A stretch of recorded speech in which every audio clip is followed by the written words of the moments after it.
Cari telespettatori della Tenna TV, ben ritrovati per Estate Vittoriese. Siamo qui dopo Ferragosto, una nuova puntata, e siamo qui in compagnia del consigliere comunale del Partito Democratico Marco Dus, che saluto e ringrazio. Ciao, buongiorno a tutti. Siccome siamo a distanza possiamo toglierci la mascherina.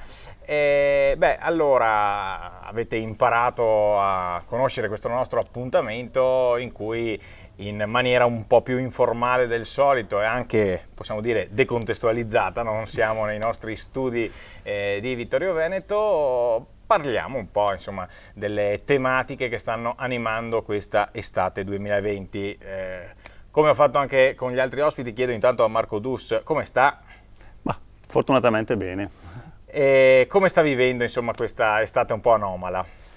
Sì, in maniera molto tranquilla, siamo a casa sia io che mia moglie e passeremo le vacanze, diciamo, qui a Vittorio Veneto, anche perché, come leggiamo quotidianamente dai giornali e ascoltiamo dai telegiornali, la situazione dal punto di vista del Covid vediamo che è in peggioramento. È instabile, diciamo. Sì, instabile, però sta peggiorando e quindi purtroppo dobbiamo fare i conti con questa brutta bestia. Sì, questo a testimonianza del fatto che vi stiamo parlando proprio nei giorni successivi a Ferragosto, e quindi non abbiamo registrato questa puntata qualche mese fa. Se una settimana fa, 2 settimane fa, forse con un eccessivo ottimismo, non lo so, ci davamo così come alle spalle il problema del coronavirus, ora anche con gli ultimi decreti, insomma le ultime notizie, con questa sorta di impennata dei contagi, insomma la situazione si è fatta un po' più preoccupante e soprattutto ci sono molte incognite. Sì. Non si sa bene come andranno le cose. La decisione che ha fatto molto discutere in questi giorni è stata quella della chiusura delle discoteche. Adesso non so se Marco Dus è un abituale frequentatore, però come vede Dus questa scelta, insomma, che ha fatto molto discutere? Mi ha fatto più che altro pensare al fatto che erano state aperte. Okay. Che credo fosse quello un po' l'anomalia, nel senso che continuano a rimanere chiusi luoghi dove secondo me si riuscirebbe comunque a regolarizzare la tenuta del contagio, e mi riferisco ad esempio alle biblioteche o altri spazi pubblici tipo le università, e invece sulle discoteche si è avuto questa apertura per poi gioco forza tornare a richiuderle. Quindi secondo me il problema era più che altro a monte. Questa è stata una scelta assolutamente dovuta, visto che appunto stiamo riscontrando che quantomeno i contagi stanno aumentando e ritorniamo a riscoprire le immagini, i discorsi e gli articoli di qualche mese fa che speravamo di essersi lasciati alle spalle. Esattamente, poi abbiamo visto anche le foto di assembramenti eccetera, proprio in discoteca, che quindi purtroppo hanno portato a questa decisione. Siamo entrati proprio subito nella stretta attualità, senza dirvi però da dove vi stiamo parlando. Vi stiamo parlando da un fantastico pergolato, diciamo, in quel di Borgo Maren, esatto. Quindi zona nord di Vittorio Veneto. Così in queste puntate abbiamo chiesto ai nostri ospiti di suggerirci un luogo così particolarmente significativo per loro. Perché la scelta di questo Borgo Maren? È un luogo vicino casa, è un luogo che sfrutto appieno in quanto mi piace andare a correre e camminare. Qui si registrano già 3-4 gradi di temperatura in meno rispetto rispetto al centro città, e da qui partono una serie di sentieri e di percorsi molto belli, molto frequentati anche dai vittoriesi, ma non solo. E è un piccolo borgo che magari molti vittoriesi potrebbero riscoprire anche in queste vacanze, vittoriesi appunto. E quindi, insomma, stiamo dando anche dei consigli appunto per trascorrere magari qualche giornata come quelle queste belle giornate che stiamo vivendo proprio in queste settimane, però insomma io adesso inizio a chiedere al consigliere, appunto come detto prima, del Partito Democratico. Abbiamo avuto, se ci avete seguito, in un primo momento l'assessore Fasan, poi abbiamo avuto il sindaco Miatto qui davanti alla nostra telecamera, adesso abbiamo appunto Dus, quindi dall'altra parte, quindi dalla minoranza, sempre battagliera in Consiglio Comunale. Voglio così chiedere il suo punto di vista, il punto di vista insomma della minoranza su tutta una serie di argomenti caldi insomma di questo periodo. C'è qualche preferenza? Vogliamo partire da qualche argomento particolare? Partirei con le ultime vicende che hanno interessato il Consiglio Comunale e sono stato fondamentalmente quelle legate ai siti militari, ai 7 siti militari e alla convenzione che è stata rinnovata e stipulata con il Demanio, convenzione che era partita e sottoscritta ancora dalla giunta Tonon, che adesso si sta perfezionando e ci vorrà ancora, mi sa, un po' di tempo perché si perfezioni. Credo sia un'opportunità straordinaria per la nostra città questo, perché si restituisce fondamentalmente degli immobili molto importanti sia dal punto di vista della volumetria ma anche dal punto di vista strategico, perché possono essere utilizzati per rispondere a diversi tipi di esigenze. Una fra tutte è quella legata al mondo dello sport, un'altra legata sicuramente al mondo dell'associazionismo e poi anche altri spazi residenziali e commerciali. Vedremo un po' nei prossimi mesi che intenzioni ha la Giunta, quali sono le volontà politiche proprio su questi spazi, su qual è l'idea strategica alla base e saremo naturalmente a dare il nostro contributo in maniera pragmatica, come abbiamo fatto in tutto quest'anno. Ecco, per il momento, insomma, quello di cui ci parlava anche il sindaco la scorsa settimana, questo accordo riguarderà la caserma Gotti e l'aerocampo di San Giacomo di Veglia. Stanno così nascendo delle ipotesi giorno dopo giorno anche sui giornali, così stanno trovando posto sulle pagine dei giornali, e da quello che si sente dire un po' così, che idea si è fatto Dus? È un utilizzo, quello soprattutto la vocazione sportiva dell'area di San Giacomo di Veglia e diverse tipologie, dalle associazioni di protezione civile ad altre destinazioni per la caserma Gotti, sono cose che vi trovano d'accordo oppure no con l'amministrazione comunale? Diciamo che in questi anni ho imparato a valutare le scelte che le amministrazioni fanno, quindi non solo quelle di Vittoria ma in generale le amministrazioni, sulla base di documenti veri e non sulla base di titoli di giornale o annunci dell'assessore piuttosto che del sindaco, piuttosto che di qualche consigliere, perché se noi dovessimo basarci su quello ogni giorno leggeremo tutto il contrario di tutto. Certo. Quindi finché non vedo le carte fondamentalmente e capisco qual è l'idea che c'è di fondo, possiamo chiacchierare come se fossimo amabilmente al bar, però in realtà poi di concreto c'è ben poco. In questo momento il concreto c'è appunto uno scambio di aree con delle indicazioni molto generiche, e quindi noi non sappiamo ad oggi se a San Giacomo si farà il famoso campo da rugby, se si faranno campi da calcetto piuttosto che altro. Sappiamo che probabilmente riusciremo a portare a casa quell'area. E questo è già un dato importante, quindi mi fermerei su questa cosa qui. Noi come amministrazione passata avevamo delle idee, ad esempio per quanto riguarda il campo da rugby, che avevamo inserito all'interno di un progetto molto più grande, che era appunto la valorizzazione di una parte del Victoria Campus, quell'area che adesso vedete che si sta evolvendo dal punto di vista edilizio e che a breve vedrà innanzitutto insediarsi la nuova farmacia. La farmacia comunale di Costa. Sì. Esatto, che verrà inaugurata prossimo 5 settembre, se bravissimo, non sbaglio. Sei sul pezzo, vedo. Nonostante la settimana di Ferragosto. Sempre sul pezzo, sempre Federico, sul pezzo. Grande.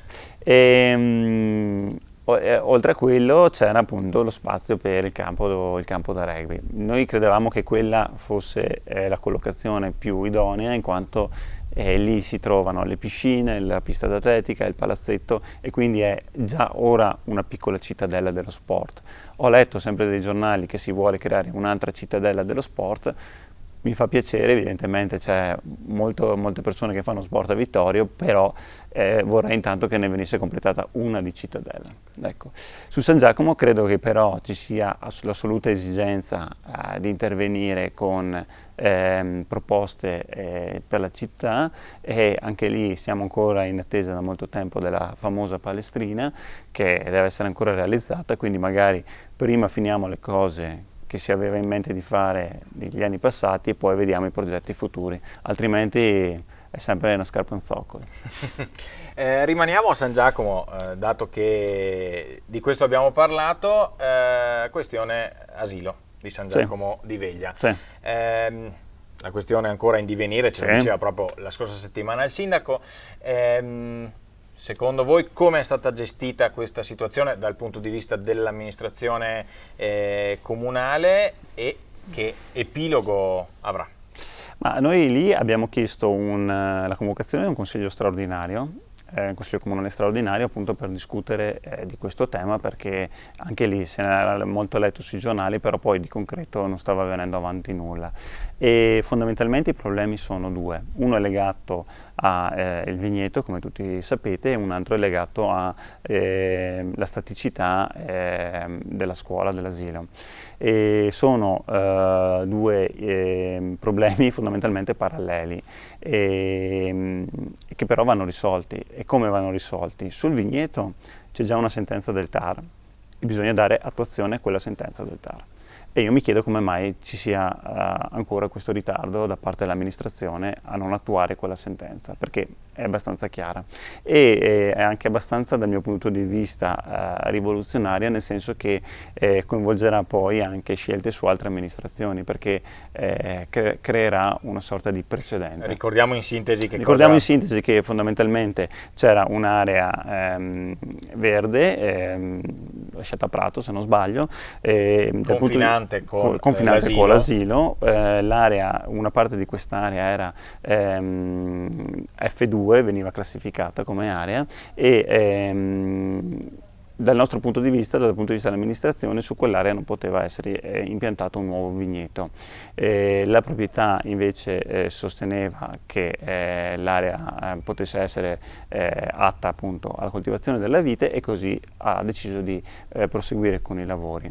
Siamo andati a contenzioso fino a che il TAR ha stabilito appunto che una parte si dovrà creare una convenzione tra la proprietà del vigneto e la scuola, affinché si praticamente limiti i problemi legati ai trattamenti fitosanitari. Perché è sempre quello ovviamente che poi il nocciolo della questione. Sì, il problema non è intanto l'impianto del vigneto, il vigneto in sé, quanto i trattamenti e poi il fatto che ci sono dei bambini, naturalmente, quindi certo, tutti noi possiamo capire l'attenzione maggiore che deve essere riposta. Successivamente praticamente è stata fatta una perizia, credo a maggio, una perizia per verificare la staticità fondamentalmente dell'asilo, ed è emerso che ci sono dei lavori di adeguamento da fare per rendere l'asilo antisismico.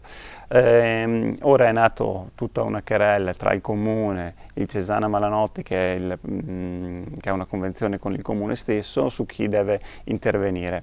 Io credo che a questo punto è giusto che il comune intervenga in maniera celere affinché faccia i lavori, per soprattutto dare una risposta ai genitori che non sanno fra 15 giorni se i loro figli andranno in quell'asilo piuttosto che a Carpesica, piuttosto che... abbiamo anche elencato tutta una serie, e sono state elencate anche in Consiglio Comunale, tutta una serie di proposte alternative, esatto, sì, che però insomma adesso al momento non sappiamo quale abbia preso il via.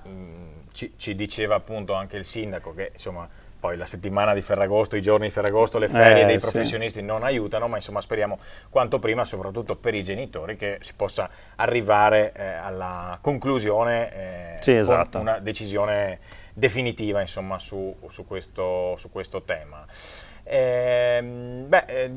Tanti sono i temi che abbiamo affrontato e che sono stati affrontati anche nei mesi scorsi. All'inizio di questa puntata facevamo riferimento alla pandemia che ci ha così sconvolto la vita a partire dalla fine di febbraio. Il governo ha stanziato dei fondi destinati agli enti locali, ai comuni e anche a Vittorio Veneto sono arrivati esatto. sono arrivate cospicue, diciamo, somme di denaro. No, è arrivata tanta roba. Tanta roba, allora, ecco. Allora, innanzitutto diamo anche qualche numero. Insomma, no, è giusto perché... Quanto è arrivato e soprattutto, l'abbiamo sentito in Consiglio Comunale, c'è un po' di tira e molla sin dai consigli comunali fatti al Museo della Battaglia su come impiegare queste somme, come insomma aiutare anche la popolazione. Allora, prima di parlare dei soldi, l'amministrazione comunale ha agito bene nella gestione dell'emergenza anche con le iniziative di aiuto dal punto di vista dei servizi sociali nei confronti della popolazione, sì o no? Sì, ma allora diciamo che mai come è successo questa volta qui, devo dire, il governo centrale Roma ha dato così tanti soldi agli enti locali e per capirci a Vittorio Veneto sono stati dati una cosa come 2 milioni di euro che per il nostro comune fanno la differenza. Sono soldi importanti, l'ultima tranche è di 865 mila euro e sono soldi vitali secondo me per le attività produttive o per tutte le persone che hanno avuto difficoltà a causa del coronavirus. Inizialmente il governo ha dato subito una parte di soldi legati, ce lo ricordiamo, a tutto quello che riguarda i generi alimentari, la spesa alimentare, che sono stati veramente una manna dal cielo per appunto le persone che non riuscivano ad andare a fare la spesa, quindi soldi veramente importanti, e quelli sono stati gestiti poi direttamente dal comune tramite i servizi sociali. Ricordiamo tutti i buoni che sono stati erogati, sì. Quindi secondo me c'è stata veramente al di là poi delle polemiche che sempre ci sono in questi casi, c'è stata una risposta molto forte da parte del governo per venire incontro proprio alle esigenze locali. E il nostro rammarico, e da qui poi magari anche le varie attriti che ci sono stati in Consiglio Comunale, è che ad oggi una parte di questi soldi sono stati parcheggiati dall'amministrazione e quindi non resi disponibili per la popolazione. E noi abbiamo detto semplicemente che questi soldi bisogna iniziare a pensare come erogarli, perché se rimangono lì le persone continuano ad avere i problemi e vedono l'opportunità di risolverli, ma non riescono a raggiungerla perché nessuno gliele dà. Quindi proprio il nostro appello è stato quello, sempre anche con un consiglio straordinario, di chiedere al comune, all'amministrazione, questi soldi che ce li hai già lì, ce li hai dentro il bilancio comunale, ma perché non li dai alle famiglie? Perché non li dai ai piccoli commercianti? Perché non li dai alle attività produttive? Troviamo dei metodi, noi siamo a disposizione, troviamo dei metodi per fare arrivare il sostegno che per una volta è arrivato dal governo a queste famiglie. E pare che appunto di quest'ultima tranche degli 865 mila euro li si voglia tenere, perché appunto non si sa mai in futuro come andrà, e da questo punto di vista noi siamo completamente in disaccordo, perché crediamo che almeno una parte dovesse essere messa a disposizione. Attività produttive, famiglie, cosa? Le richieste sono veramente infinite, nel senso che tutti hanno, ahimè, subito le conseguenze di questa crisi. Innanzitutto le famiglie, quelle più in difficoltà, che appunto magari hanno tuttora bisogno di aiuti alimentari, seppur i servizi civili fanno i servizi sociali fanno un grande lavoro, però ce ne sono ancora di famiglie in difficoltà, ma soprattutto, e poi ci sono anche tutte le attività, piccoli artigiani, piccole attività commerciali che magari gli farebbe comodo lo sgravio di qualche bolletta piuttosto che l'IMU, che ahimè invece è stata aumentata invece che diminuita in questo periodo così grave. Ecco, parliamo per un attimo di Europa. Sì. In diverse occasioni abbiamo ricordato come Marco Dus faccia parte del Comitato Europeo delle Regioni, sì. Questo organismo in cui ci sono i rappresentanti degli enti locali proprio del sì. territorio di tutta Europa. L'Europa, in occasione di questo evento straordinario quale il coronavirus, come si è comportata? Ma sì. Una valutazione, insomma, Sì, no, so che no. No, ma figurati, più che l'Europa è un problema degli Stati come si sono comportati, sì, certo. Perché noi parliamo sempre dell'Europa come se fosse un'entità astratta, in realtà è composta dei singoli Stati membri che, ahimè, spesso, difficilmente ragionano in modo corale, ma spesso anche lì si ragiona in modo campanilistico, certo, e ognuno, orticello. Esatto, e ognuno pensa al proprio orticello, anche se magari il proprio orticello è di 60 milioni di cittadini. E, detto questo, ci sono state delle fasi e dei momenti molto concitanti, molto tesi, l'abbiamo visti tutti, insomma, e abbiamo rischiato veramente l'ennesima crisi di nervi.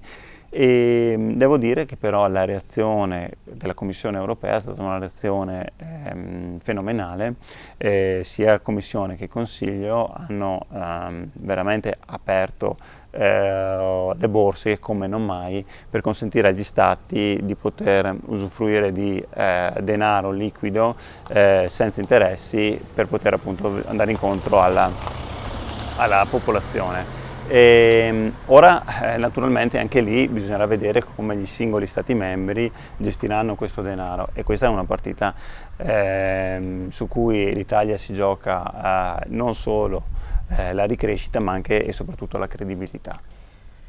Il Presidente Conte ne è uscito come vincitore, diciamo, dalla trattativa soprattutto con l'Europa. Allora, sappiamo che insomma Conte, pur essendo formalmente apartitico, insomma, ma era espressione del 5 Stelle, il Partito Democratico, lo ricordiamo, ma insomma lo sanno tutti, l'estate scorsa c'era proprio in questi giorni, insomma, c'era Salvini che si smarcava dal governo Conte 1 e poi il PD, il Partito Democratico, che arrivava in soccorso del Conte 2, questa volta un giudizio sull'operato del Presidente del Consiglio. Ma mi sembra che insomma sia un presidente equilibrato, che non si lasci trascinare troppo dai giudizi magari di pancia, e quindi affronti le questioni con un certo respiro e anche una certa autorevolezza. Credo il risultato europeo sia un risultato di cui dargli pieno riconoscimento e merito, come però dargli anche la responsabilità di alcune cose che a tuttora non stanno funzionando, e ad esempio mi preoccupa tantissimo quello che riguarda il mondo della scuola, dove si è stati molto rapidi e veloci a lasciare a casa gli studenti. Ora però vediamo un continuo tentennare per quanto riguarda il ritorno, la riapertura, banchi, rotelle e cose che sinceramente non vorremmo vedere, perché in questo momento abbiamo bisogno di tutto tranne che di incertezze o di tentennamenti. Abbiamo bisogno di sapere con certezza invece se riapriranno le scuole, quali saranno le modalità con cui riapriranno e se ci saranno dei problemi per i nostri ragazzi. Ecco, da quel punto di vista credo che il Presidente dovrà fare una riflessione su quelli che sono i ministri e i sottosegretari che si occupano di quel comparto. Però, insomma, io sono consigliere comunale di Vittorio Veneto, mi limito a questo ruolo che già mi riesce abbastanza difficile. No, però è anche giusto così. Se vogliamo parlare possiamo ampliare. No, per carità. così le opinioni ovviamente dal punto di vista politico, un po' i giudizi dal punto di vista politico. Farei delle domande anche a livello regionale, ma siccome in questi giorni parte la par condicio per le elezioni, per carità non diciamo niente. No, esatto. Torniamo sul nostro orticello invece questa volta di Vittorio Veneto. Una delle aree di cui si sta parlando in questi giorni è l'area ex Carnielli. Io ricordo un consiglio comunale in cui proprio da parte del consigliere Dus nella precedente amministrazione c'erano state delle proposte proprio anche dal punto di vista dei progetti, proprio delle idee che erano state presentate per la riqualificazione di quell'area. Poi c'è stato appunto il gruppo Ali che ha acquisito l'area. Adesso, ce lo diceva il sindaco l'altra settimana, la fase della bonifica è partita, insomma sta andando avanti e quindi lì si sta ragionando insomma su quell'area lì. Dus come valuta questa operazione e soprattutto nel futuro, insomma, quell'area lì come sarà effettivamente riqualificata? Ma sì, grazie intanto di questa domanda, perché era una delle operazioni sulla quale mi ero speso maggiormente, nel senso che è un'area molto delicata, essendo appunto al centro della nostra città, con problemi di inquinamento sia legati al cromo esavalente che legati all'amianto, che in quegli anni lì destava molto preoccupazione. Ci sono state anche delle denunce nei nostri confronti, perché secondo alcuni non intervenivamo in maniera celere. Ecco, poi adesso questi qui sono al governo, quindi vabbè, però lasciamo stare le parti polemiche. Dicevo, è un'area secondo me molto, molto importante, perché si trova al centro della città e può veramente diventare una Vittorio del domani. Su quell'area avevamo ragionato anche con tecnici qualificati, con dei giovani laureandi, insomma con menti fresche, per capire come si poteva immaginare lo sviluppo di quell'area, e avevamo presentato in Consiglio Comunale una proposta che poi è stata fondamentalmente il trampolino di lancio per poi convincere anche un gruppo importante come il gruppo Ali ad acquisire l'area. E il nostro auspicio è appunto che quelle idee lì, perché non si tratta solo di un'idea ma di più idee, trovino attuazione, si concretizzino, si realizzino veramente, e naturalmente noi come unico compito abbiamo quello di vigilare affinché quel progetto lì non venga snaturato completamente, ma anzi mantenga quel suo status che avevamo immaginato all'epoca. Si è parlato anche di questo ponte ipotetico carrabile da costruire, insomma, proprio a sud della zona dell'ex Carnielli. Voi siete allora, del ponte in realtà se ne parlava già molti anni, perché era proprio previsto in un vecchio Piruea, poi era stato abbandonato, diciamo, come ipotesi progettuale.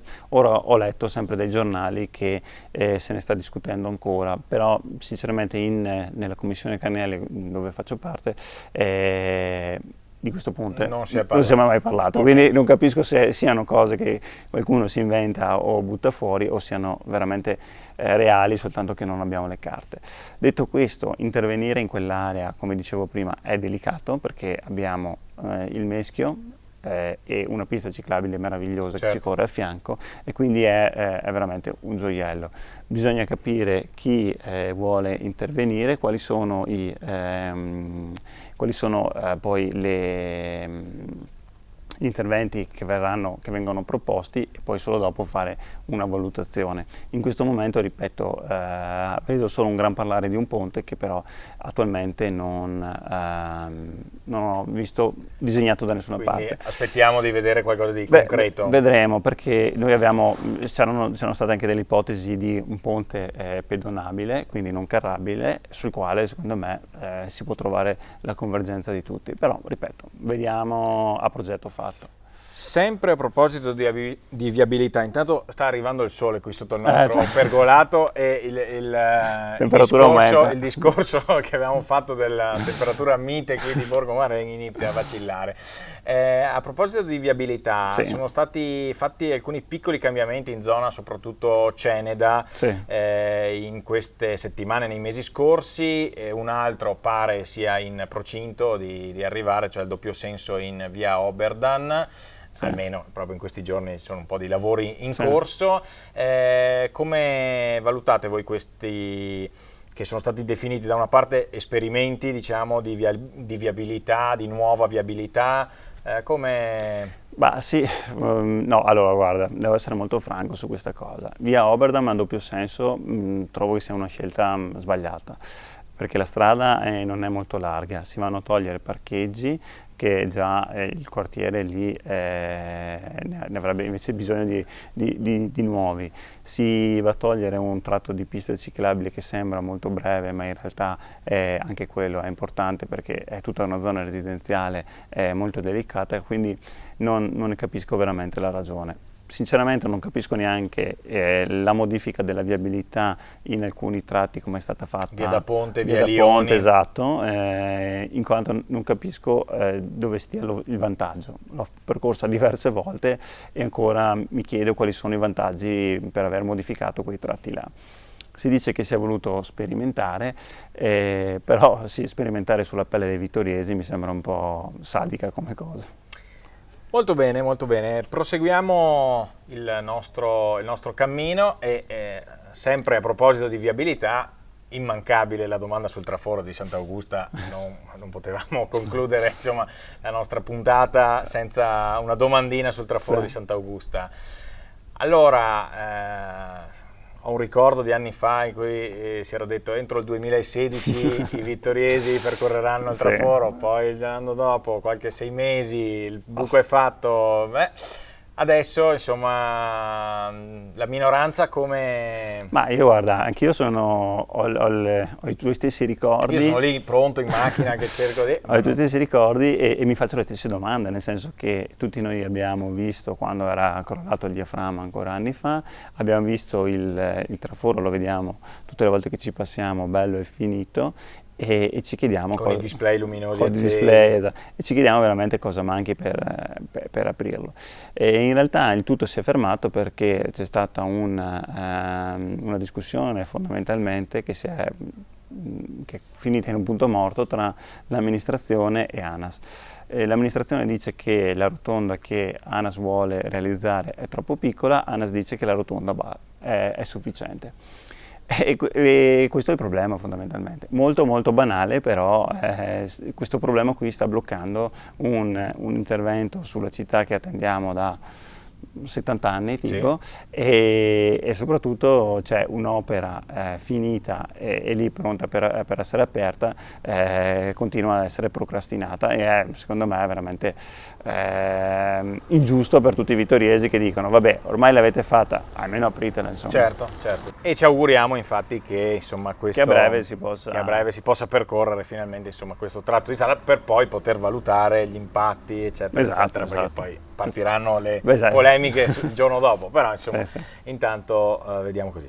Ci avviamo alla conclusione di questo nostro appuntamento insomma con Estate Vittoriese in compagnia del consigliere Dus, che ringrazio. Da qui ai prossimi mesi su che cosa vi concentrerete per fare opposizione in Consiglio? Sì, allora la nostra è un'opposizione come avete potuto vedere in quest'anno e mezzo, anche perché abbiamo avuto l'onore di poter amministrare la città. La nostra, dicevo, è una posizione molto costruttiva, quindi quello che facciamo è portare continuamente proposte di visioni diverse della città al Consiglio, quindi non è che ci interessino molto le piccole polemiche da borgo, diciamo.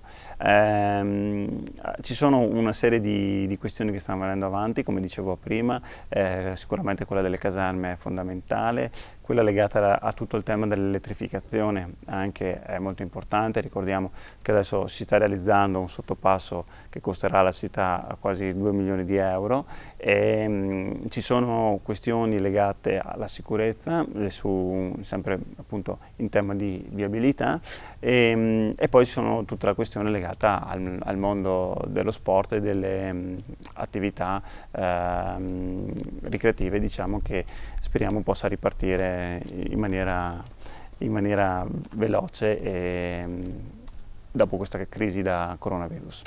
E proprio in chiusura, quasi in un flash, è passato un anno e qualche mese dall'insediamento della nuova giunta, sì, del sindaco, degli assessori. Che voto si sente di dare Dus alla giunta Miatto? Bah, no, allora... così a sorpresa alla fine. No, allora, credo che il voto lo debbano dare i cittadini, non devo darlo io. Come cittadino posso dire di aver... Che cosa ha apprezzato e che cosa non ha apprezzato? Devo dire di aver visto molti annunci su molte cose e poi molte marce indietro su tante altre. Però gli do anche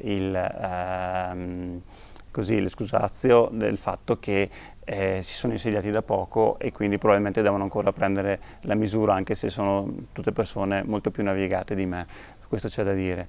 Ho apprezzato sicuramente i toni pacati del sindaco, quello glielo riconosco assolutamente, anche nei consigli comunali devo dire che non ci sono mai molti scontri accesi. Ho visto anche che consiglieri comunali che prima erano in minoranza, ora sono diventati magari assessori, hanno cambiato completamente modo di rapportarsi con i consiglieri comunali e i cittadini. Evidentemente il ruolo e la consapevolezza delle difficoltà gli fa rendere conto che non era proprio tutto così semplice come dicevano quando stavano nei banchi dell'opposizione. Molto bene, io ringrazio il consigliere Marco Dus per ringrazio voi. Stato qui e per averci portato, insomma, al fresco, sì, adesso possiamo dirlo, insomma, al fresco in quel di Borgo Marengo, anche perché era da un po', insomma, che non venivamo da queste parti, uno dei tanti luoghi ameni della nostra città, magari poco conosciuto, esatto, un po' nascosto e così, quindi se non so, una domenica pomeriggio, così volete farvi un giro a prendere il fresco, insomma, su di qua ne trovate. Ne trovate. Grazie a tutti voi per averci seguito, appuntamento alla prossima.